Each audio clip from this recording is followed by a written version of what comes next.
This is Cerebral Cinema. Movies of the mind.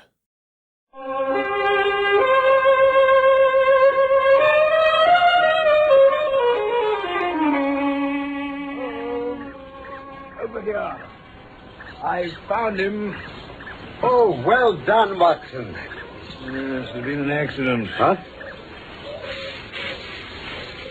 Here he is. Look. But this is no accident, Watson. It would take a terrible blow to crush a man's skull like this.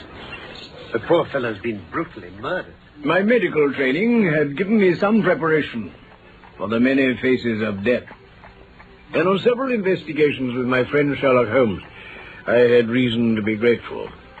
My name is Watson, Dr. Watson, so often privileged to share the adventures of Sherlock Holmes.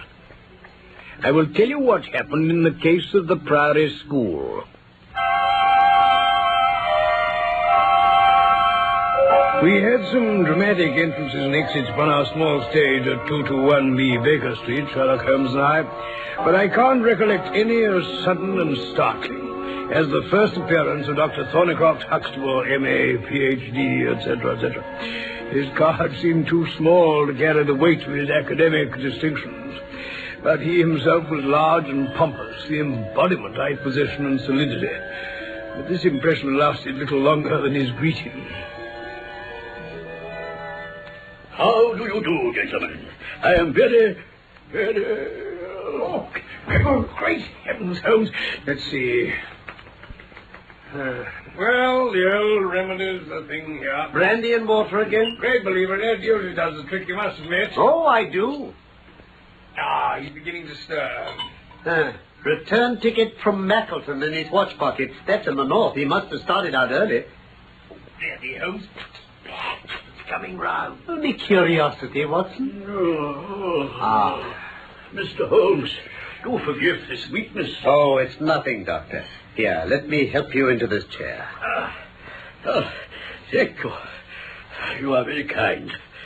There you are, sir. Mr. Holmes, it's absolutely imperative that you come back to Mackleton with me by the next train. Oh, I'm afraid that's quite out of the question. Mr. Holmes, have you heard nothing of the abduction of the Duke of Holderness's son? Holderness? The former cabinet minister? Exactly so. The Duke of Holderness committed his only son, young Lord Salter, to my charge. Little did I know it was the prelude of the most crushing misfortune of my life. Pray go on with your account, Dr. Huxtable. Of course. Well, the boy arrived on May the 1st. A charming youth, but I venture to say far from happy at home.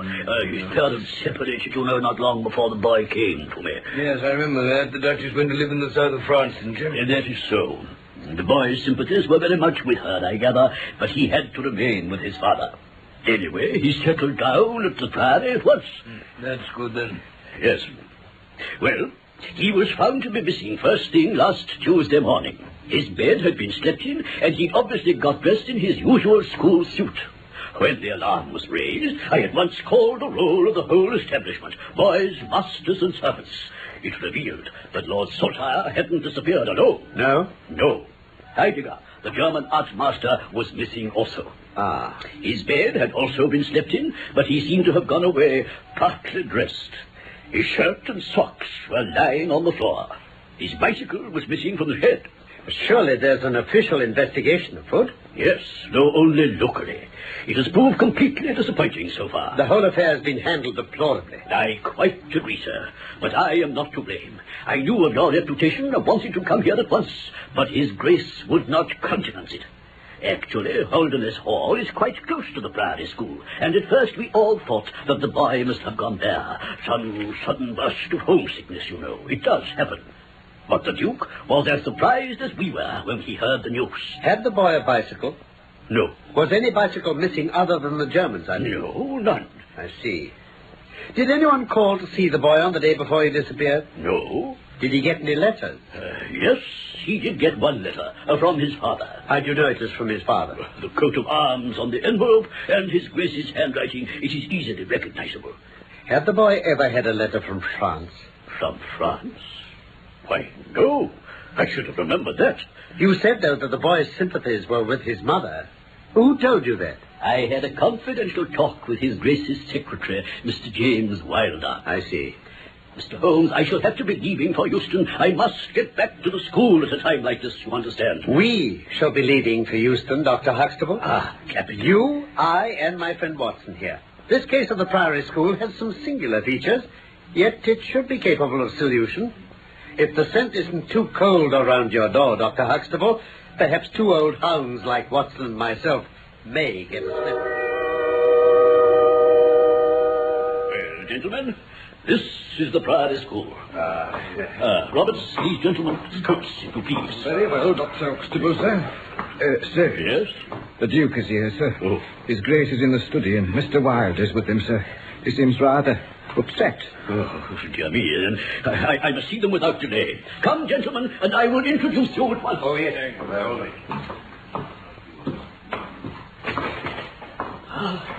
Good evening, Your Grace. Good evening, Huxtable. May I introduce Mr. Sherlock Holmes and Dr. Watson? Your Grace. How do you do? And Mr. Wilder, His Grace's secretary. How do you do? Dr. Huxtable, I called on you this morning too late to prevent you from starting for London. His Grace was very surprised to learn that your object was to invite Mr. Holmes to undertake this case. Oh, but surely, Mr. You are Wilder... well aware, Dr. Huxtable, that His Grace is particularly anxious to avoid all public scandal. He prefers to take as few people as possible into his confidence. Oh, dear. Your Grace... You would have done wisely to consult me, Dr. Huxtable, but since Mr. Holmes has already been taken into your confidence, it would be absurd for us not to avail ourselves of his services. I thank your Grace. May I ask whether you have formed any explanation as to your son's disappearance? No, sir, I have not. Forgive me for asking this, but do you think Her Grace had anything to do with it? I do not think so. The other most obvious explanation is that he's been kidnapped. Have you received any demand for ransom? No, sir. Your Grace, your son received a letter from you on the day this incident occurred. Was there anything in it which might have induced him to run away from here? No, sir, there certainly was not. Did you post that letter yourself? I beg your pardon. Mr. Holmes, His Grace is not in the habit of posting letters himself. This one was laid with others on the study table for me to put into the post bag. I see. You remember seeing this particular letter, Mr. Wilder? I do. How many letters did your Grace write that day, may I ask? Oh, 20 or 30, I suppose. I have a large correspondence, but surely all this is rather irrelevant. Not entirely. For my part, Mr. Holmes, I have advised the police to turn their attention to the south of France. The lad has the most wrong-headed opinions about some things, and it is possible he might have fled to my wife, and that this German has helped him. And now, gentlemen, good day to you all. This case grows upon me, Watson. Certainly mysterious, all right. There are one or two geographical features I'd like to acquaint you with. By all means. I got hold of this large-scale ordnance map. Mm-hmm. Look here. This dark square, see? Yes. Is the Priory School. I see, yes. Here's the main road running east and west past it.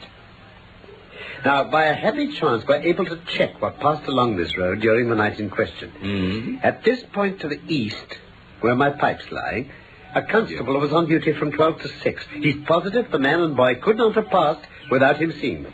Good. Well, what about the other direction? Down the road to the west, here is the Red Bull.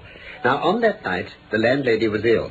She sent to Mackleton for a doctor, but he was out on another case, and he didn't get to her until morning. Mm-hmm. The people at the inn were worried, and they swear that one or another of them was on the alert all night, continually looking along the road, waiting to see the doctor coming.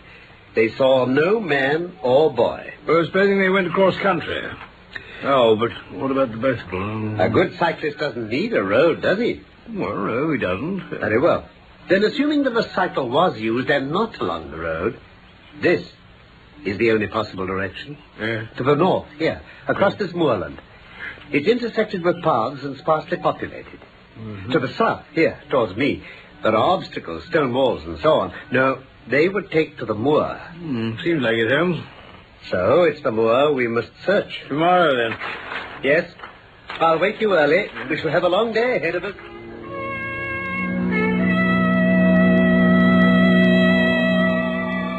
Hello, hello, hello. What have we here? Have you found something, Holmes? Oh, I see a perfect bicycle tarmac. Oh, but we don't know whether it's the bicycle, do we? I am familiar with 42 different impressions left by tires. From what the other masters could tell me, this was the make of tire Heidegger had on his machine. Splendid. And the rider was traveling away from the Priory school. How can you tell that? Simple. Just look at these impressions. Some are deeper than others in this soft ground. Well, obviously, the deeper are those of the rear wheel with all the rider's weight on it. You can see several places where they pass over the shallower ones. So then, let us follow and see what else we may find. Over here. I found him. Heidegger. Oh, well done, Watson. Yes, there's been an accident. What?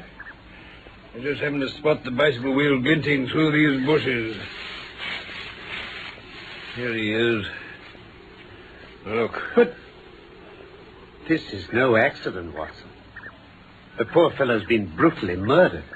The body and the bicycle concealed here. Oh, there's no doubt that this is Heidegger. Who else? He fits all the descriptions I've had. It would take a terrible blow to crush a man's skull like this. Now, he threw a coat on over his night things and put on his shoes, but not his socks. But the boy, we're told, was fully dressed when he disappeared. Looks as though the German had to act quickly. Exactly. And why? Because he looked out of his bedroom window and saw the boy leaving. I see. He threw on his things and set off after him. But why on a bicycle? Surely he could have caught him on foot. No, the boy was moving too quickly for him. Well, let us continue our reconstruction. Where we are now is some 5 miles from the school. At this point, the pursuer met his death. And how? By a great blow, hard enough and vicious enough to crush his skull. A 10-year-old boy couldn't have done that. Then the boy did have someone with him. Almost certainly. But we're forgetting one thing, Watson. What's that? We've searched minutely round the body, and have we found the track of any other bicycle than this? Well, now you come to mention it, we haven't. Or any footprints? No, none at all. Just cows' hoof marks all over the place. I thought we were getting on too well. I say, look, there's a fellow cutting peat about half a mile back. We must send him off with a message to the police about this unfortunate German. Then there's nothing for us, I'm afraid, but to go on in the direction these cycle tracks were heading and see where it leads to, if anywhere.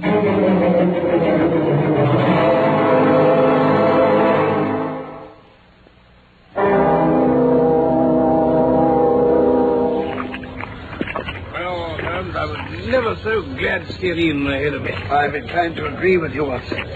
The fighting cock, from the look of its signboard. I've had vision for the square meal ever since we left those cycle tracks. I say, Holmes, what's the matter?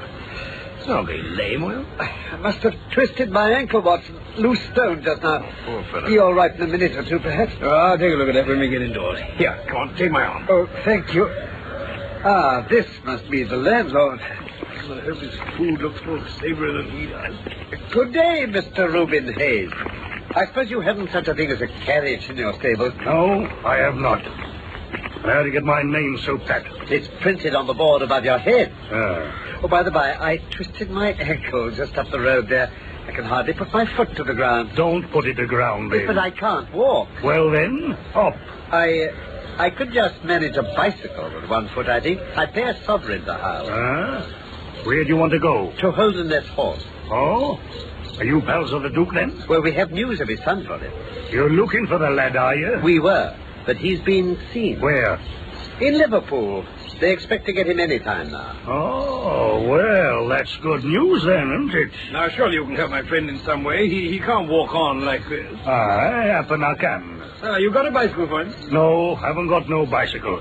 Yeah, I tell you what, though. I'll let you have 2 horses to take you as far as the Hall. It's only a couple of miles. Capital.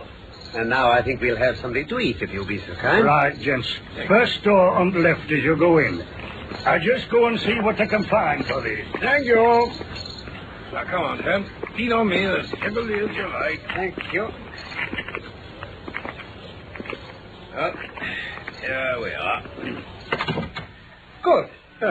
And thank you for your comfort and aid, Watson. See, my ankle is better already for your sympathy. Oh, Holmes, what game are you up to now? I could have sworn that was a very nasty sprain. Well, I thought if our landlord had a bicycle, I should like to have a look at it. All he seems to have is a couple of horses. Watson. What? Cows, Watson. Cows? Did you see any on the moor? No, I didn't. Nor did I. Well, then. But there were hoof marks all over the place where Heidegger was killed. That's right. I thought at the time, funny place to have cows milling around, but you never know. There were cow hoof marks, weren't there? Oh, yes. Quickly, Watson, before he comes back. We must nip round to his stables and see what we can see. The stable. Righto. Now, don't forget about the limp, though, Holmes. The noble steeds he's going to harness. Shaggy-looking brute. Let's have a look at his hoof.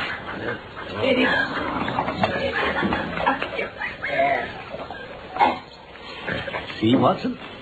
See what? Old shoes, but new nails. Watson, this case deserves to become a classic.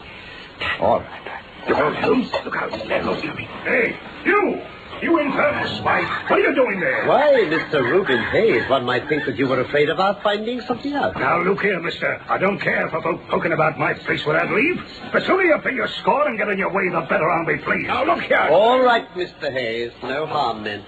We've been having a look at your horses, but I think I'll try to walk after all. It's not far, I believe. Watson, we were getting warm at that inn, as the children say. We get colder every step we take away from it. Mm-hmm. No, I can't possibly leave it. I must take another look at the place in a less obtrusive way. All right. Up on this bench will do, I think. That's better. Hello? What have you seen? There's a fellow on a bicycle coming from the direction of the hall. Yeah, he's moving, too. Get down behind this bramble. Quick. Go. Ow. Let's see who it is.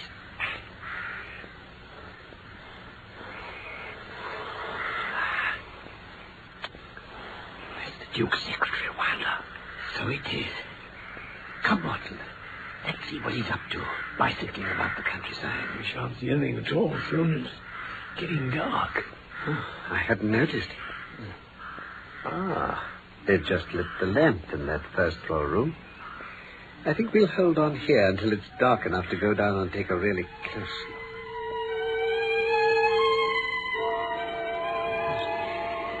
I can't understand all these arrivals and departures. First Wilder on his bicycle, and then a pony trap rushes off towards Chesterfield. Then another gallops up here to the inn. Watson, I want to take a peek through that first floor window. Do you think you could make it back for me? Righto. Right, up you go. Right. Steady. Just as I... Well, Holmes. Come along, Watson. I think we've gathered all that we can tonight. I must telegraph to Chesterfield, and tomorrow morning I think we'll pay a visit to Holderness Hall. Good morning, Mr. Wilder. Dr. Watson and I have come to see His Grace. I'm sorry, Mr. Holmes. His Grace is far from well. He has been very much upset by the tragic news yesterday about Heidegger. Dr. Huxtable telegraphed at once. I understand, but I must see the Duke, Mr. Wilder. Well, Mr. Holmes, what can I do for you? Your Grace, I think I could speak more freely in Mr. Wilder's absence. Oh? Very well. Then he had better go. As your Grace wishes. Now, Mr. Holmes. Your Grace, your son is at the Fighting Cock Inn, about 2 miles from your park gates. The Fighting Cock? Yes. And, whom do you accuse? I accuse you, Your Grace. I looked through a window there last night and saw you and your son together. Yes. Mr. Holmes, I offered a substantial reward to the person whose information should restore my son to me. If this need go no further than your friend here and yourself, I am ready to write a check for double the sum. There is a man's death to be accounted for. Surely a man cannot be condemned for a murder at which he was not present. He's horrified to hear of it. I take it your words apply to Mr. James Wilder. Yes. And that he is not the murderer. No, the murderer has got clear by now. Mr. Reuben Hayes, landlord of the Fighting Cock, was arrested at Chesterfield on my information at 11 o'clock last night. Hayes caught? Well, I'm very glad to know it, sir. And now we must give our attention to what can be done to extricate my son from this situation. Oh, Lord Saltire is perfectly safe now. I mean my son, James. James? James Wilder. Your secretary? No, sir, my son. Oh, Your Grace, I didn't... Your Grace, I must ask you to be more explicit. Mr. Holmes, I will conceal nothing from you. When I was young, I loved with such a love as comes only once in a lifetime. I offered the lady marriage, but she refused it because such a match might ruin my career. She died, leaving me with this child, James. I see. I couldn't openly acknowledge his relationship to me, so I tried to make it up to him by giving him the best of educations and keeping him as close to me as I could. Yes, but he found out my secret. Ever since, he's held over me his power to provoke a scandal at any time. Huh. He was also inordinately jealous of my legitimate son and heir. Indeed, he hates him. That is why I sent Arthur, Lord Saltire, to what I thought was the safety of Dr. Huxtable's Priory School. Your Grace, I think I can continue the story now. Will you permit me? Well, of course, if you can. You wrote to Lord Saltire the day before he was kidnapped. But James Wilder inserted into your letter a note asking the boy to meet him behind the school late that night. He probably said he had a message from the Duchess for him. How could you know this? I assume it. In detail, it may not be quite precise. In general, I'm sure it is. Pray go on then, Mr. Holmes. Lord Saltire came to the appointment and found the accomplice, Reuben Hayes, there with a pony. He was forced to mount, and they went off across the moor. It appears, however, that the German master Heidegger saw the boy leave and followed him on his bicycle. When he caught up with them, Hayes killed him brutally. Hayes then took your son on to his inn, where the boy has been a prisoner ever since. Well, I don't know how you arrive at all that about the pony and the bicycle and so on. Oh, the whole story was written plainly on the surface of the moor for us to read, wasn't it, Watson? Well, there were marks and tracks of one kind and another, but I'm hanged if I can see how they all come into it. Those cows, for instance. Cows? Cows, Watson? Well, yes, Holmes, you remember the marks of their hoofs all around where we found the body. Cows on the moor? If we take it from me, Mr. Holmes, no cows are on that moor, nor ever have been, to my knowledge. I quite agree. What... Your Grace, may I ask you to finish the narrative for us? Very well. James was quite unnerved by the death of the German master. He told me where Arthur was held, but begged me to keep his secret until he could find a way of, well, clearing everything up. You agree? On condition that I should be able to go and see Arthur for myself after nightfall. James at once rode off on his bicycle to tell Hayes. Ah, yes. Dr. Watson and I saw him at the inn. Hayes lost no time in making off in his trap. I went there some time afterwards, and I gather you saw me with my son. Just so. Well, Mr. Holmes, I've told you all I can. I've been frank with you. Please be as frank with me. I will. In the first place, Your Grace, I'm bound to tell you that you've condoned a felony and aided the escape of a murderer. I'm ready to take all the consequences. Oh, I'm not here in an official position. And there's no reason, so long as the ends of justice are served, why I should disclose all I know. Hayes will be hanged, never doubt that. As to your son James, I would warn Your Grace that his continued presence in your household can only lead to misfortune. I understand that, Mr. Holmes, and it is already settled that he shall seek his fortune in Australia. Then my friend Watson and I can congratulate ourselves upon several happy results from our little visit to the north. Yes, indeed, Holmes. Mr. Holmes, here is your check. Thank you, Your Grace. But before you go, what was all that about cows on the moor? Yes, Holmes, I want to know that, too. The answer is behind you, sir. I'm afraid I don't quite follow. This glass case, and the most interesting of all the exhibits inside. Oh, those. Yes, of course. Yes, they were dug up in the bed of the moat some years ago. What are they, Your Grace? Oh, they're supposed to have been used by some of the marauding barons of Holderness in the Middle Ages. They attached them to the horses' hooves. You see, they're shaped below with a cloven foot of iron, so the horses' tracks would look like cows and drove pursuers off the scent. I suggest, Your Grace, you examine them closely. I fancy you'll find a few traces of very recent mud if you run your finger along them. Yes, it's the second most interesting object that I've seen in the north. Oh, and the first? This check you gave me. You see, I am a poor man, Your Grace.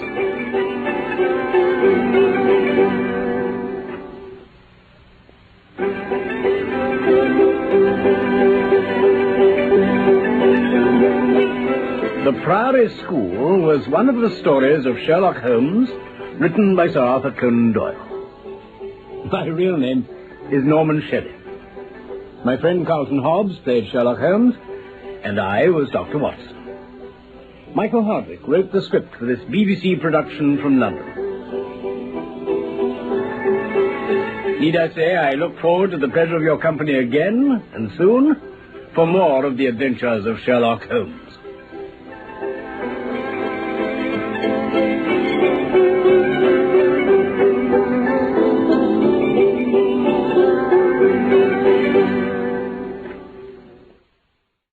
Cerebral Cinema hopes you have enjoyed this movie of the mind.